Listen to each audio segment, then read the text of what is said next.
Suku Rohingya. Hai, kalian pernah lihat ini? Ini, dan ini. Ya, itu adalah para suku Rohingya dari Myanmar yang berbondong-bondong datang dengan dalih terdampar di Pulau Sumatera atau lebih tepatnya Aceh. Jika dilihat dari sisi kemanusiaan, tentu kita akan terima kedatangan mereka. Namun, yang sebenarnya terjadi adalah ini dan ini.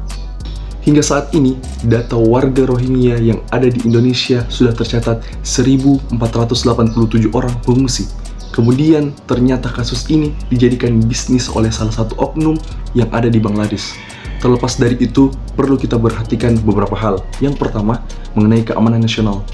Beberapa pihak mungkin berpendapat bahwa menerima suku Rohingya dapat membawa potensi masalah bagi keamanan nasional kita, terutama jika kekhawatiran terkait radikalisasi atau ancaman terhadap stabilitas negara. Keamanan nasional seringkali jadi pertimbangan utama kebijakan imigrasi.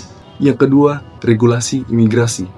Adanya regulasi imigrasi yang ketat dan kompleks dapat menjadi alasan penolakan kita. Negara memiliki hak untuk mengatur masuknya penduduk asing sesuai dengan hukum yang berlaku. Penolakan suku Rohingya dapat berakar pada pertimbangan kepatuhan terhadap peraturan imigrasi. Yang ketiga, kapasitas dan sumber daya. Argumentasi lain mungkin berkaitan dengan keterbatasan sumber daya dan kapasitas penerimaan suku Rohingya. Pihak yang menolak mungkin berpendapat bahwa negara perlu fokus pada kesejahteraan penduduknya sendiri sebelum membuka pintu untuk pengungsi atau imigrasi. Yang keempat adalah kebijakan nasional.